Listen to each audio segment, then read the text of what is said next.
Tonight, a new face could soon be on the $20 bill in your pocket. Coming up, find out who. A Syracuse college is ranking higher and higher on a prestigious list. Find out which one tonight. And big victories for the two frontrunners in the presidential race. What this means for the road to the White House. Citrus TV News Live at 6 starts now.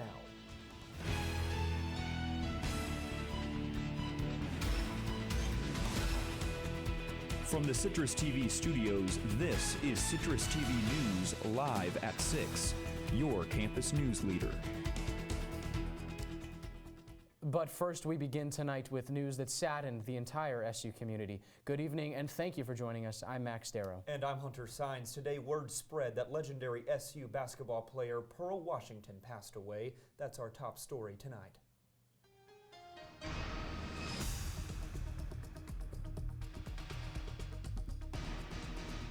Syracuse basketball great Pearl Washington passed away early this morning after a battle with brain cancer. He was 52 years old. Washington played for Syracuse from 1983 to 1986. Coming up, we'll look back on the life of Pearl as well as Jim Boeheim's comments remembering the SU great. That's all ahead a little later on in sports.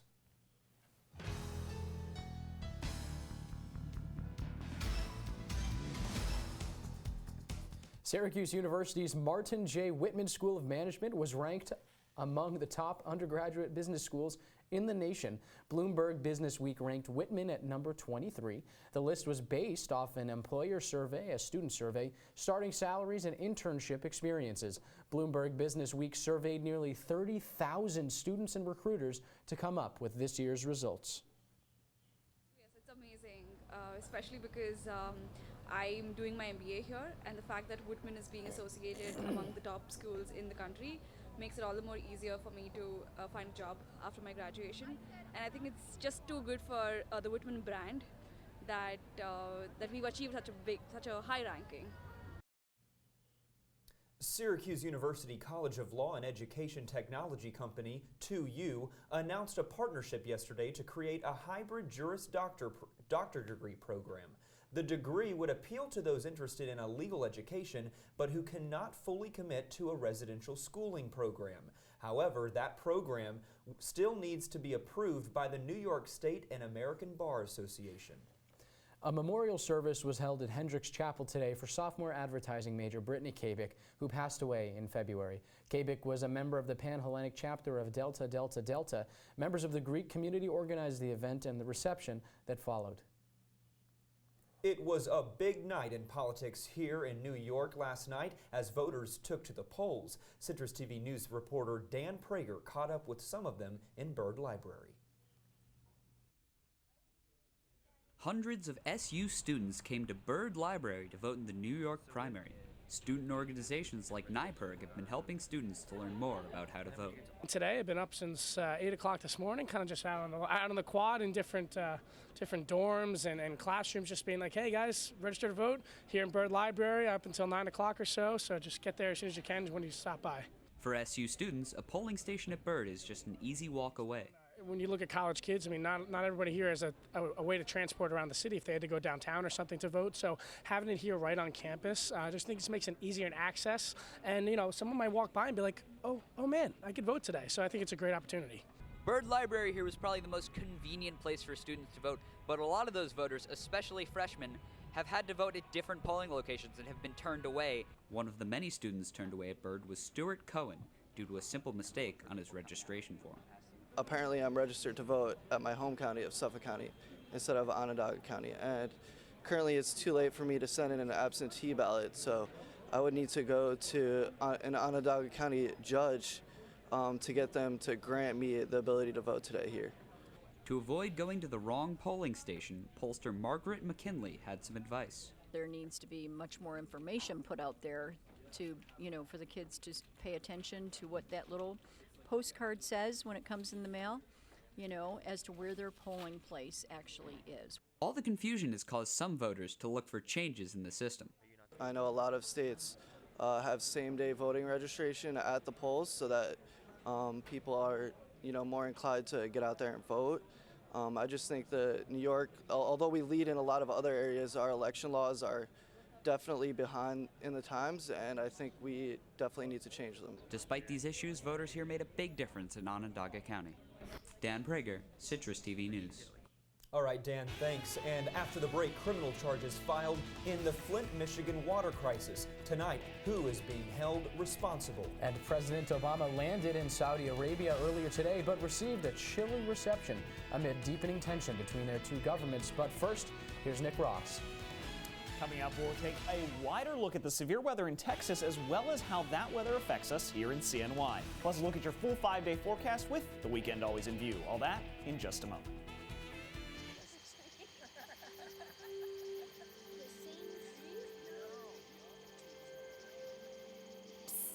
They're coming. Places, everybody. Light check. 1, 2, 1, 2. Everything looks good on our end. And lights. Come alive with the forest. Visit discovertheforest.org to find a forest near you.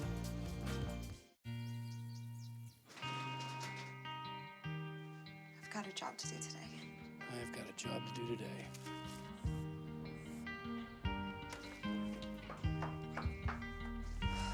Have a good first day at work, Mom. Your donations to Goodwill fund job training programs right into your community. Feels good to start fresh, right? Sure does. And like that, you're a job creator. Jimmy can't sing, and Tommy can't dance, so we're gonna put some ants in their pants. Aww. Kids will spend 22 minutes watching us, the super duper party troopers, sing about ants in their pants. Isn't that funny? Ants in their pants, they got ants in their pants, they've got ants in their pants. Brushing for 2 minutes now can save your child from severe tooth pain later.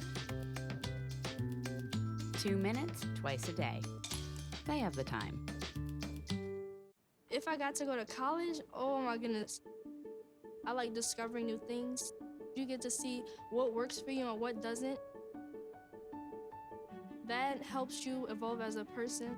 You get to make like a supernova of skill or talent or whatever it is. I've always wanted to go to college. I just feel like that's my destiny. My name is Queen, and I am your dividend.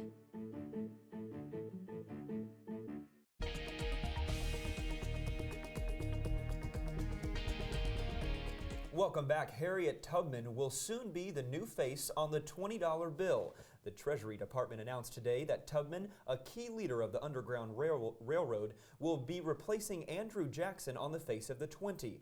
Tubman will not only be the first woman on U.S. paper currency, she will also be the first person of color.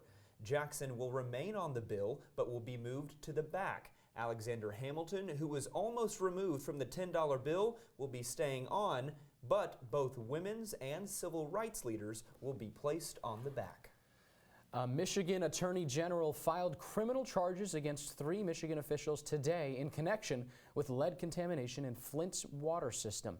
Flint City Laboratory and Water Quality Supervisor, a Michigan Department of Environmental Quality official, and a district coordinator for the Office of Drinking Water and Municipal Assistance have all been charged on various counts, both felonies and misdemeanors, that could send them all the way for up to 5 years. The plaintiffs are seeking more than $150 million in damages.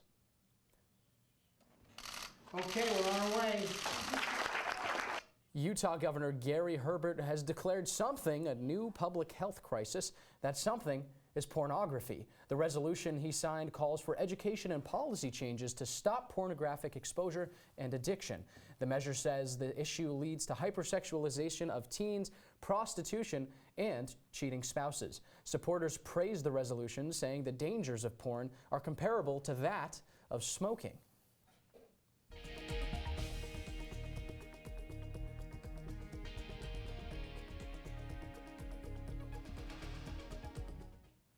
Former Cuban President Fidel Castro told Communist Party members that he is dying and urged them to continue his vision.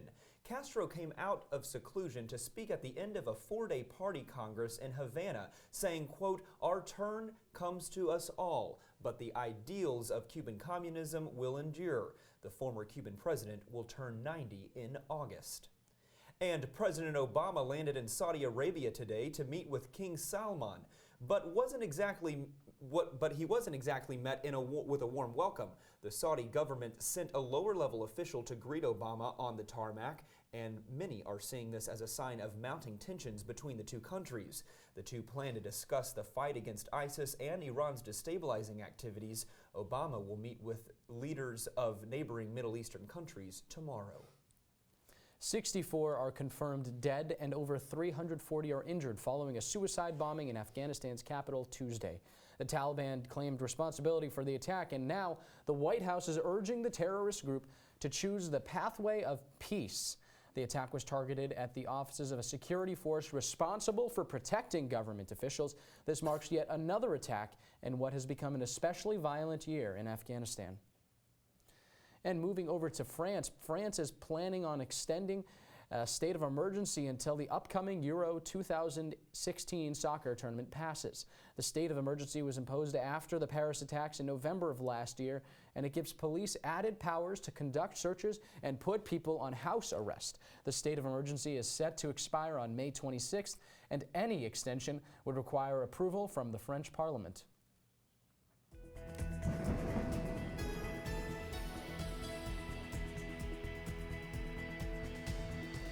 A beautiful day in Syracuse today. Finally, it seems like spring is here. Yeah, exactly. But rain and flooding have swept through regions of the South, especially hard-hitting in Houston. CitrusTV storm reporter Nick Ross is here to let us know if we will be seeing rain anytime soon. Monday's historic storm in Houston now has killed 7 people, flooded 1,000 homes, and caused $5 billion worth of damage. While the flooding started yesterday, the city is expected to see 1 to 3 inches over the next few days. Texas Governor Greg Abbott has already declared a state of disaster for 9 counties in and around the Houston area. But we didn't see any rain here in Syracuse today at all. But why is this weather happening in Houston? I want to take a look at that because that will actually affect us here in central New York just a little bit. What's happening here is a stationary front. We've got high and low pressure coming together right at this point where we're seeing all of this flooding. Those have met there. That system is not moving. It's causing prolonged periods of very, very heavy rain. And when that much rain falls in the amount of time it's fallen in, there's just nothing that can happen. Storm drains are always overwhelmed when that sort of thing happens. And you can actually see, we'll put up on the map here, exactly when or where, I should say, storm watches, flood watches are still in effect. Some of this darker green on Houston especially, those watches and advisories remain in effect. Now as we look here at central New York, you see nothing comes in until we're looking tomorrow afternoon into the evening, nothing we should be seeing. That's part of that system that's sort of moving up the country. If you saw in the wider look, that's what's going to actually affect us here in central New York. Temperatures, though, especially right now outside, are fairly close to what we'd be seeing for the month of April, actually a little above average today. 64 degrees outside right now and sunny. Winds are staying relatively calm as well, but overnight tonight things drop back down a little bit. 39 degrees, though mostly clear, no rain to worry about. As we take a look at the full 5-day forecast, 76 degrees tomorrow. Should be very nice. Partly cloudy, though, that rain does move in. Chance of thunderstorms actually beginning late into Friday. 51 and 60 are high over the weekend, back down to 54 degrees on Monday. And coming up after the break, we'll have a full recap of last night's New York primary.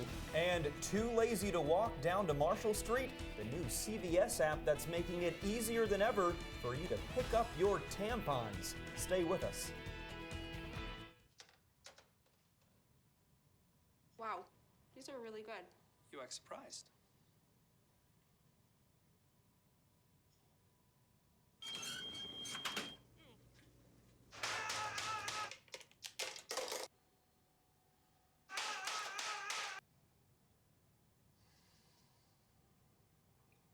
Practice makes perfect. You don't have to be perfect to be a perfect parent. There are thousands of teens in foster care who don't need perfection. They need you. If you want to be a parent, it doesn't matter how you play, what you wear, how you dance, or even what direction life takes you. You just need to be there. You don't have to be perfect to be a perfect parent. Thousands of teens in foster care don't need perfection. They just need you. So who's going to do what? I'll pack the dead batteries. Great. I'll only put what I don't need into a duffel bag. Perfect. That's totally unhelpful. No problem. Meanwhile, I will try to comfort everyone by speaking in a calm voice. And who is going to handle supplies? I can forget to do a list for us. Thanks, pal. We couldn't be any less prepared. I'm proud of you guys. Talk to your kids about who to call, where to meet, what to pack. Search Ready Kids at nyc.gov or call 311.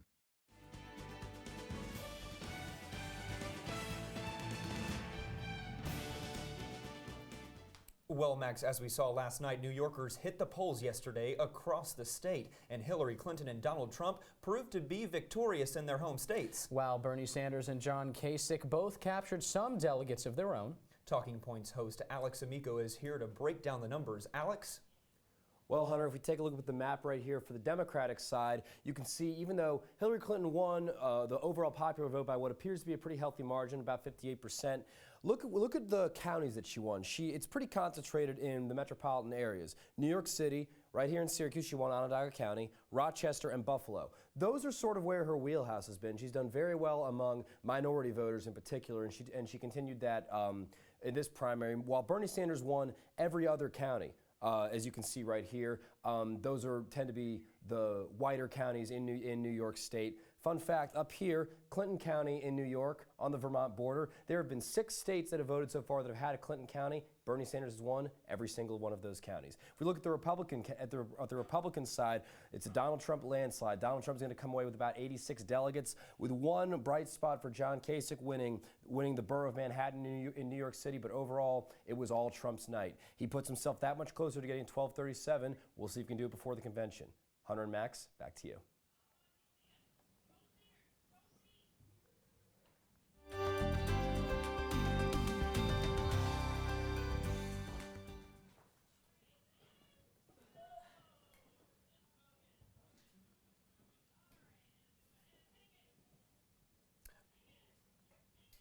Research from the journal Heart found that lonely people are at a much greater risk of heart attacks and strokes. The University of York in the United Kingdom led a team that analyzed 23 existing studies involving over 180,000 healthy people. Loneliness has been linked to an almost 30% increase in the risk of heart disease and strokes. And strawberries now top the, quote, dirty dozen list of produce with the highest levels of pesticide residue. That's according to a report from the Environmental Working Group. At least 98% of the non-organic strawberry samples had detectable pesticide residues. The fruit surpassed apples, which is now ranked second. The group analyzed over 35,000 samples of fruits and vegetables taken by the FDA and U.S. Department of Agriculture.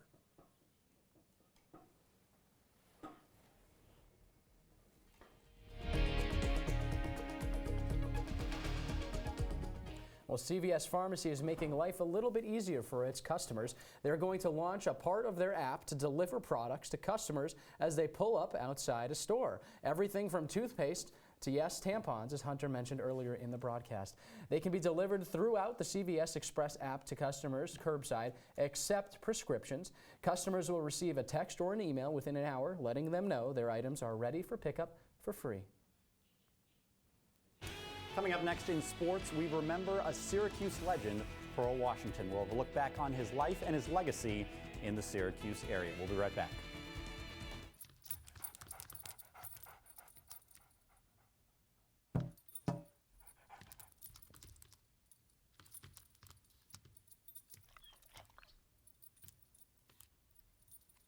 There's a shelter pet who wants to meet you. Meet one today. Visit theshelterpetproject.org. Adopt. I'm a teacher. Let me tell you what I make. I make learning a privilege, not a chore, and frustration a tool, not an obstacle. I make working hard seem easy and giving up impossible. I make an old subject feel like a fresh thought and unconventional methods common. I'm a teacher. I make more.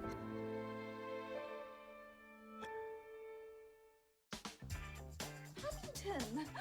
Every proper bear knows that the right fit means everything. Especially when it comes to car seats. Oh, really? I just did what any bear would do.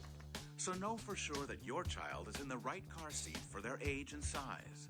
I like it. To learn more, visit safercar.gov/the-right seat. Oh, hello there. Oh, where's that bear?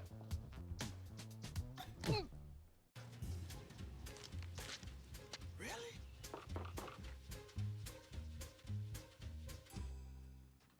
Buzz, what's up, man? You left some leaves burning out here. Yeah, I just came in just for a second. Come on, man. If it's too hot to touch, it's too hot to leave. You could torch the whole neighborhood. It's a good point there, Smokey. 9 out of 10 wildfires are caused by humans. Only you can prevent wildfires.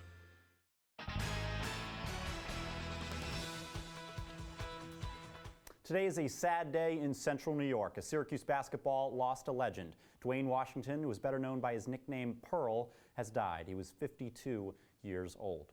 Pearl had been battling a brain tumor since last summer. Jim Boeheim spoke at a news conference today about Washington's death, and the coach was clearly emotional. There's just only one guy like him, and he was a really humble guy, and he not only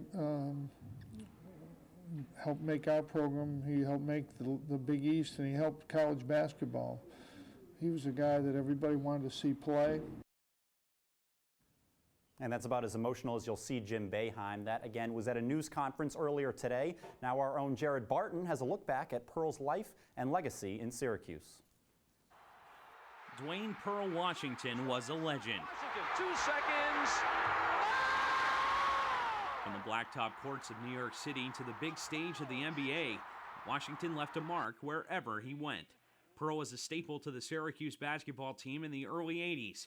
In his 3 seasons with the Orange, he led the team to consecutive NCAA tournament appearances. He was a high-profile player in the Big East Conference with names like Patrick Ewing and Chris Mullin. Known for his aggressive style of offense, he would cause plenty of charging fouls and turnovers, but when the game was coming down the stretch, you would always give the ball to Pearl. SU rarely lost a close game while Washington was in the backcourt. After his junior season, Pearl left for the NBA, but he also left his name in the Orange record book. Washington ranks 4th in career assists with 631, and his 220 career steals was good enough for 5th all-time. Pearl also earned Big East Rookie of the Year in 1983, as well as first-team All-Big East in every season as a member of the Orange. In 1996, the number 31 was hung in the rafters of the Carrier Dome as Washington's jersey was retired.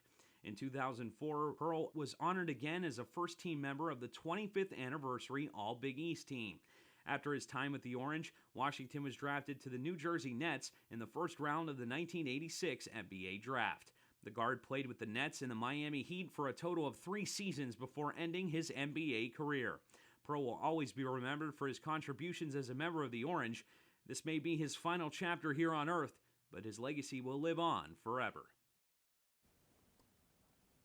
And that was Citrus TV's Jared Barton with that look back. Just one of the great plays you'll see, that half-court shot to beat Boston College. And here are some of the tweets. A lot of people reached out earlier today, and a lot of tweets from those in the Syracuse community looking back at Pearl's life. Now, for other Syracuse action, Syracuse lacrosse will take place in the Dome tonight against Binghamton, and no formal tribute for Pearl has been announced. And as far as the lacrosse game is concerned, it's the Orange's final tune-up before the ACC tournament. Syracuse is 4-0 all-time against the Bearcats, and SU is coming off an impressive 13-7 win over North Carolina on Saturday.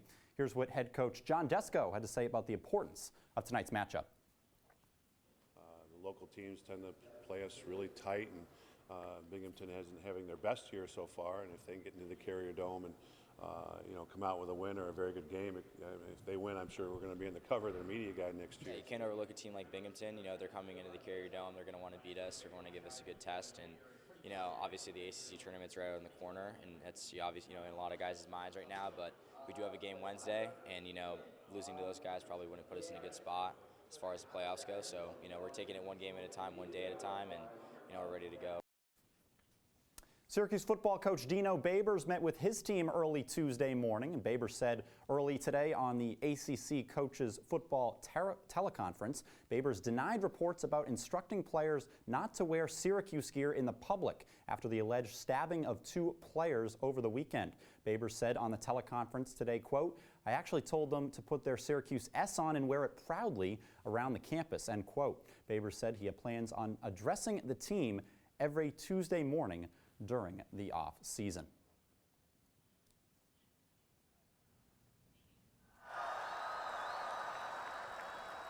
Syracuse softball going on today down at Skytop Softball Stadium. Syracuse beat Colgate in the first game. It was 10-3 was the final score. They also have a doubleheader, but that is going on right now. Max and Hunter? Tim, that was a beautiful tribute to Pearl. Great work just from the entire sports department. Yeah, exactly. Not to switch off of that sad topic, but lacrosse, where do you see them going at as far as the future goes of this season? Well, I think last weekend was a big win over North Carolina that really almost was a must-win game as far as their national hopes are concerned. Now they're looking good into the ACC tournament. That'll be next weekend, though, so a long layoff after tonight's game. All right, Tim, thank you. And how long will this beautiful weather stay? Well, we'll have the answer when we return. Stay with us. How you doing? My name's Steve. My family's lived in this neighborhood for years. Recently, things got so tight, we had to go to our local food bank for help. I lost a lot of sleep worrying about what the neighbors might think. That is until I saw them there, too. How'd I do, Steve? A little stiff. You could have done a little better. What? Come on. I have an Academy Award. Yeah, but not for playing me. Play a role in ending hunger. Visit feedingamerica.org/hunger and find your local food bank. So, I'm kind of new here, but I've noticed a trend. My human does this funny thing where she goes around and gets all my toys, and then she hides them in that basket by the door. But it's always the same basket, and it's always in the same place. And then she acts so surprised when I find them, but, she's putting them in the same basket. Again. It's like, hello, that's where you put it last time. You were the worst at hide and go seek.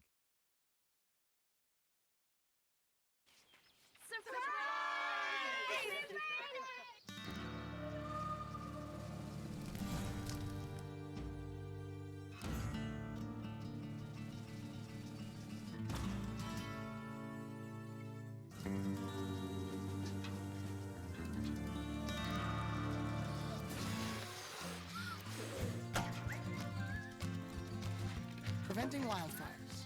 That's all Smokey wants for his 70th birthday.